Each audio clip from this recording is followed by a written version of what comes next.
Good evening. Good evening, everybody. Thank you for being patient. It is Sunday. What's today? Friday. It's not even Sunday yet. It's Friday, April 8th, 2022. I am Big Chez, of course. That is Church of Eight Wheels. People often ask, what's that music?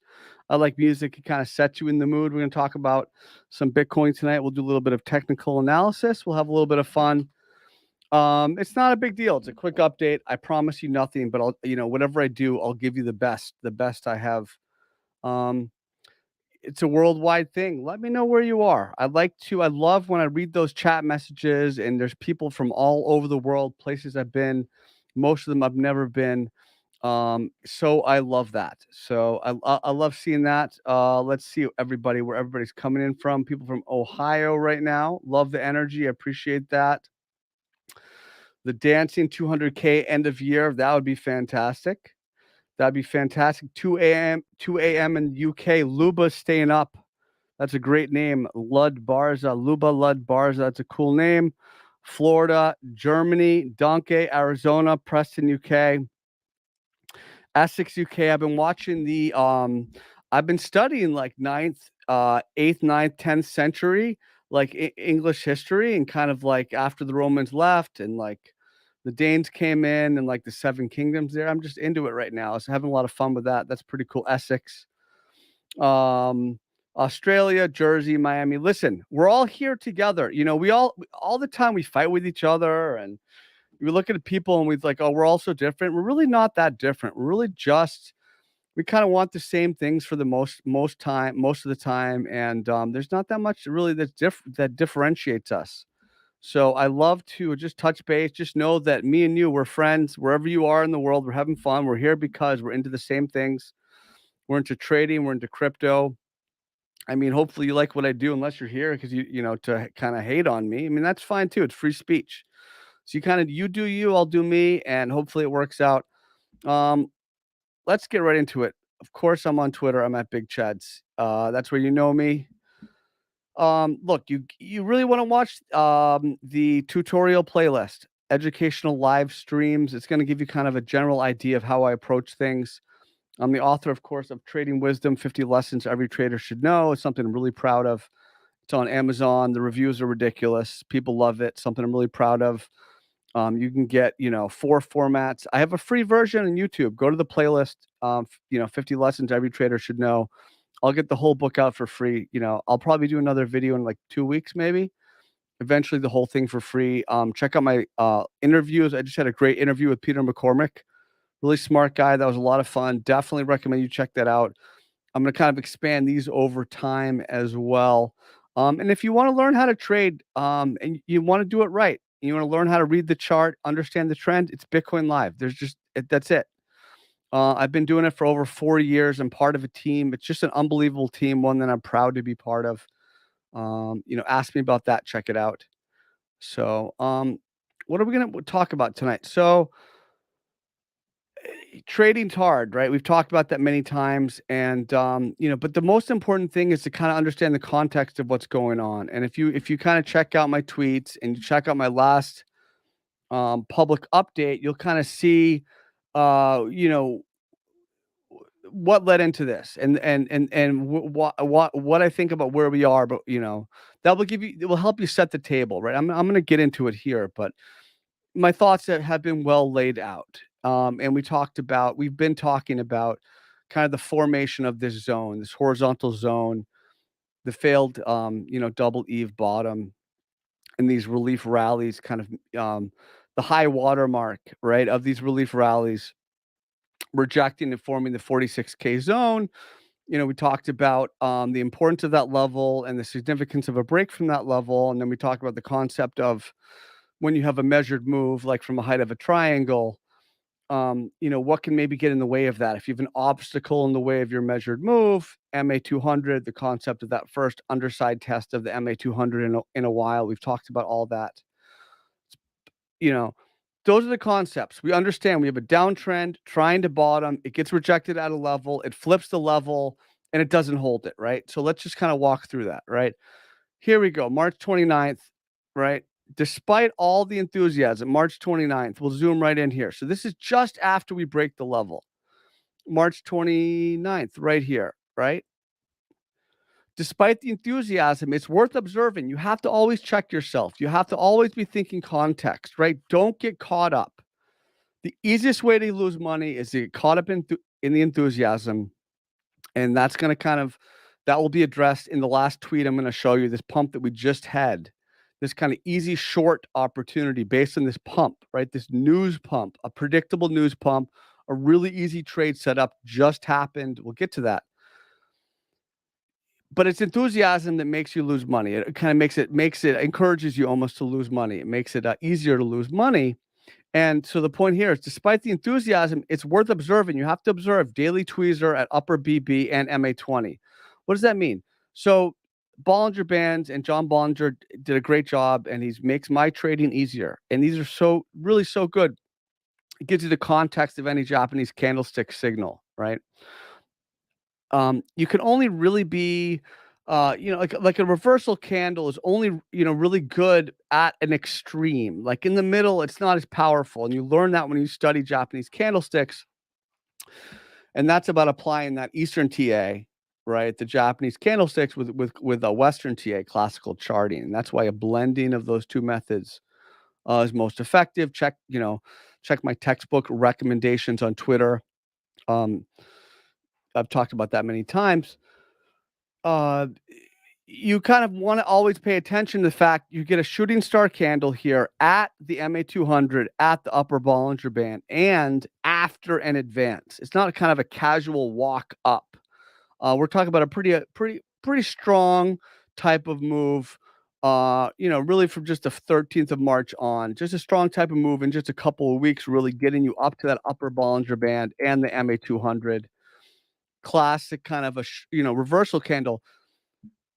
Japanese candlestick signals, as we know, they're short-term reversal candles. That's what we understand based on our studying of the discipline, right? It's not like you're bearish for the next 3 weeks or 3 months. These are short-term. All of these are short. Japanese candlestick signals are short-term signals. So you have to use that context, and often it might only mean a retracement to the EMA 8, which might be then a bullish throwback, a buy the dip, a continuation. But you still kind of observe them at their moment in time and at their context, right? And the context is that it's at the MA200 and it's after an advance at the MA200 after a breakout. So you're kind of like with any breakout in general, you're always kind of looking for the throwback. You're always thinking like, what's the deal? Am I going to get the throwback? Am I going to get the throwback? Am I throwback, right? The bullish retest. But when you have the overhead resistance, you've got this, MA200 right there, and you reject, it's like you're thinking, 70, 80% throwback. Very likely we're going to throw back. Okay. So when you're in that moment that you've broken out, and yes, Duquan's buying and Apple's going to do whatever, and there's rumors of this, and there's on-chain left and right that looks great, and there's all these narratives about your financial future. Like that stuff's great. It makes you feel good. But like, what does that do for you with a trade? Like that does nothing in terms of defining your risk. And every trade is about a thesis and how you define when the thesis fails, and momentum, and kind of taking advantage of movements outside of outside of a normal deviation. That was too complicated. The point is you had a really key level that was broken out, and then you had an interesting signal at the right spot, at the upper Bollinger Band, at the MA200 with excitement. There was a lot of excitement. Every top, I've tweeted these out. Like I've tweeted out, these have been sentiment tops too. The TA has been the classical charting signals made it easy to spot these tops. And I can back that up because I've shown it and it's in all of my videos. Go look at it. But the sentiment also helped make that easier, and in and of itself gave you really clear kind of tops as well. Here, back in here, I put a tweet out about sentiment. It's been really deadly. So when you're really bullish after a breakout at the MA200, and you're starting to get that tweezer top at the upper Bollinger MA200, it's worth observing, right? So I try to, there's times when I'm vague, and then there's times where I try to sound like I want you to know it's important, and I kind of make something's notable, or I say something's worth observing. Um, I'm trying to tell you, like, that's a data point. It's not the data point or the only data point, but that's an important data point. That's something that's now part of the stew. If you're cooking something, it's in there. It's not going away. It may not be, the overwhelming ingredient, but you can't just ignore it. That's something to pay attention to. All right. So March 29th, and then I put it out, BTC ETH alts. And it's like when you see this, you've got a good idea of what's going on. If you look back in the history of this tweet, if you look back in like the history of this tweet, right, for me and kind of the concept behind it, and maybe we'll go back, but I did it right at the November top. Yep, sorry, that was didn't really pull it up well. Let's see. We'll go back. Let's see if we can find it. There we go. There we go. The point is when Bitcoin starts to top off, the money flows into BTC. This is me responding to somebody, and that's kind of the concept. Money flows into BTC, then ETH into LTC. This, basically the top because Litecoin is pumping. BTC ETH. In any case, the point is, and I've done this in other videos, and I can't find the tweet right now, but this is the type of tweet where you're observing that Bitcoin's stalling and we're seeing Ethereum hot. Like Bitcoin stalling, Ethereum's hot, Zilq's pumping. Random alts, XCVG is pumping. Like random alts are pumping, right? You're observing that. That's the call. March 29th. That's the kind of like, here's a little, good alt. This is a time for alts right now. Quick altcoin run, March 29th. And you had a nice little bounce, nice little pocket here for altcoins. They had a they had a good week here, a good 4 or 5 days. All right. So there's Bitcoin stalling. Here's some alts. We can see the money flow into alts. But here's the warning. Here's the warning. I'm observing that, listen, we broke out, pause, and reject. But if we fail to hold on the throwback, you really need to pay attention. That is a big warning sign. Below 45K risk off. We get the temporary risk off and recapture. Still some enthusiasm at that point, right? Where you're back above 45K. But for me, you've already violated it. That's like classical charting is called an early move. It's an early move, right? Or an out of line move. It basically means it went early, in the eventual direction of the break. It's not a false move. It's called an out of line move. You're standing in the cafeteria, everyone's lining up for a meal. Somebody cuts the line, okay, and they go early. So that's what that is. It's either a false move or an out of line move. It's already broke for me. It's broken the trust. It's already broken the support. It comes back up, came back up above, and it trapped people. We'll get to that in a second. So below 45K risk off. Now we're above it. You're seeing the people who have been calling bottom since the top, still calling bottom. Talking about RSI oversold, talking about whatever narrative they can find. They're narrative trading, but you're not. You're trading on key levels. You're trading on momentum, key supply and demand levels. Like narrative traders are losing money because they're buying the top here. They're kind of buying that false move, buying that weakness. Here we are, below 45K risk off. April 1st. And people say I'm vague, and I'll do these videos once in a while. And listen, I have to kind of talk myself into doing a YouTube video, but I feel like it's worth it once in a while. But this is a good opportunity for me to explain my tweets. All right. Flashing major warning signs of a potential failed breakout. Right? We're flashing major warning April 1st. Why? Look at this. It's a clearly defined level. Support into resistance, into resistance. You can't ignore this. And I've been talking about this in every video. Any video I've ever done, I've tried to kind of illustrate this point. If there's been like a reasonable opportunity to do this. This is something you want to drill home. You can't ignore this. So we're flashing major warning signs April 1st. April 1st here, came back up above it, recaptured it, trapped people. So what did I say? April 7th. We've been kind of churning here. There's some enthusiasm. Given the strength of Ethereum, Bitcoin, I wasn't comfortable in Bitcoin. I couldn't get comfortable here. There was still a lot of, given the price hadn't broken down yet, there was still some room for enthusiasm, but my gut and the evidence I had seen told me, I can't get bullish on Bitcoin here with this Ethereum Bitcoin strength, with the strength of the Ethereum pair versus Bitcoin, right? There was no way for me to get bullish, and that was in this period here, right? There's no way for me to get bullish. Rather, sorry about that. All right. So as Bitcoin was consolidating here, I was kind of cautious. I'm like, there's no way Bitcoin's going to run with Ethereum showing this kind of strength versus Bitcoin.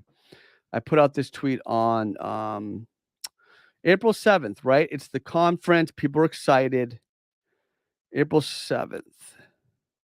So April 7th is already down here. So there's all these warning signs. It's 45K risk off. So you're already out. Like you're out of a long trade. You're not in a long trade anymore. By the time this tweet comes, April 7th, like you're either cash or you're like not in a position because you already understand we have a failed breakout at that point.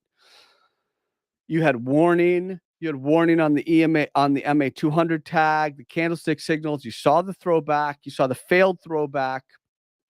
And it lost it. You're out. Like you were already out right at that point. What I'm saying now is don't get suckered back in. Given the technical picture, I would look to fade any bounce that comes from a news event. All right. This is April 7th. Is today what is today? The 8th. So April 7th. It was right here. No. Let's see. 40. Where did it go to? April 7th. Okay, so we had the announcement. Okay, and it came right here. Okay, so this is the candle. 43.7. Was this the candle? I believe. Let me just get a little more precise. Yes, it was that basically it was that high of day, 44K, right? All right. All right. I'm just gathering myself, folks. I'm getting older, okay? You gotta bear with me. I basically said, like, and it's the whole concept. It's that whole concept where every market reaction is an overreaction, and I'm more interested in the reaction to the news than the news itself. But kind of the history of these like pumps, news pumps, they always get faded, and like it's weak. Like you're in a situation where you're just looking for a bounce to fade, right? That you understand trend analysis, you understand momentum trading. In a corrective state, you're begging for a bounce so you can short it. All right. But your friends are just like are getting trapped up top. Your friends are getting trapped, right? What do I mean by that?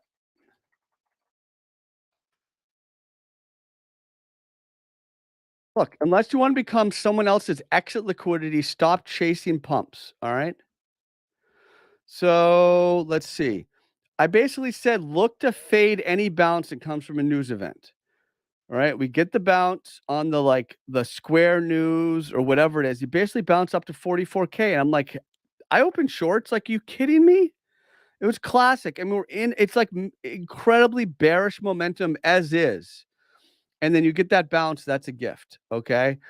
And then not only that, boom, lower to upper Bollinger move in the 1 hour and bounce right into supply, right? Bounce right into resistance. You can't, like, people were rushing and buying here, right? Think about that. You can't buy that move. You have to see that move and either say, I was smart and I bought the dip earlier and now I'm taking profit, or I'm going to chill out and see if we can clear this level. Or, take a short. Are you kidding me? This is a counter trend move. This is a move against the trend, and it's a news driven move. Like, what are we talking about here? Right? You go against that, bounce right into it. All right. 1 hour lower to upper Bollinger Band move. There's always a caveat, right? Because any technical analyst, first of all, any technical analyst can a true technical analyst can articulate both the bullish and the bearish thesis. Like, you can see the chart and not be married to any way. But I mean, if it's very clear which way it's going, you want to recognize that, but you can articulate the thesis. So you want to be able to say, like, when's it going to change? You say, okay, flip this, and some momentum can be built. Yeah, flip this, and we can have maybe a larger counter trend rally, bounce to 45, reject at 45. That's like your thinking. Okay. Here we go. Look, and then what? 1/8 clean rejection. Look at that clean rejection. Why are you buying that? And unless you want to be someone else's exit liquidity, stop chasing pumps, right? You're paying off the person who bought here on the range low retest. It's not a complicated trade. They bought on the retest of support, thinking some type of a double bottoming or like a retest or a spring, a break and a recapture of that level. Like, this was a very low difficulty trade, relatively speaking. And they're in it. And now they're going to hold and they're going to sell up here. You bought the pump because somebody announced that, like, Bitcoin and Square or something. It's like, what is that? What kind of strategy is that? None of that matters. The only thing that matters is price relationship to support and resistance. Okay. So that's exit liquidity. You're buying someone else. You're buying someone else who basically made a good trade, right? When you're doing that, and it's right at the upper Bollinger. So what are you doing, right? You got to get over that. That's a terrible habit you need to get over.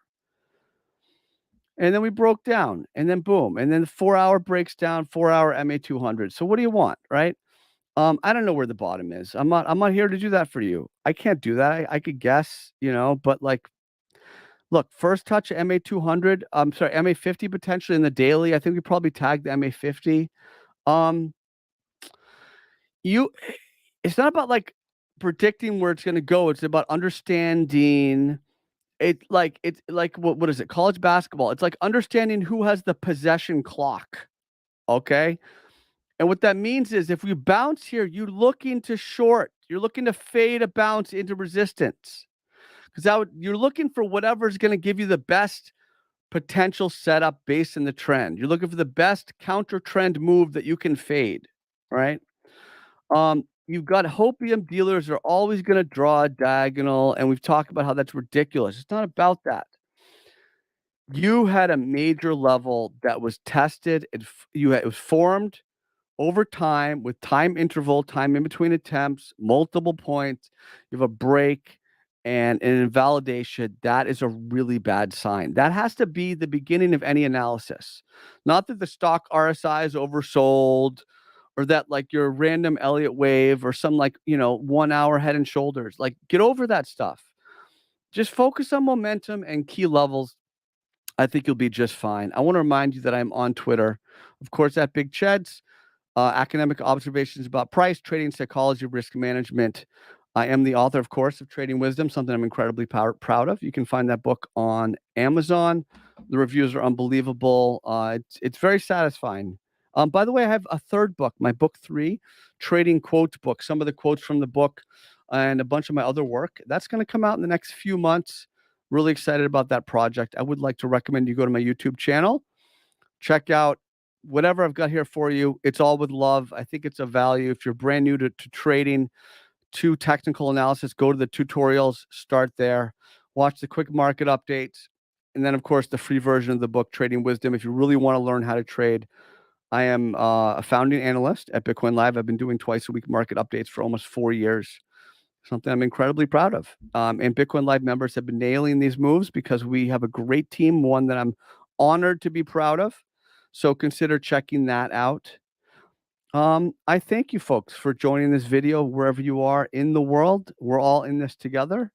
I may not have taken too many chats or questions here from the chat room, but I do see those messages. I've been reading them, and I appreciate that. I want you to know I appreciate you folks. I may not respond to you on Twitter. I may not, you may not know if I see your messages, but I appreciate you. We're all in this together. We're all having fun.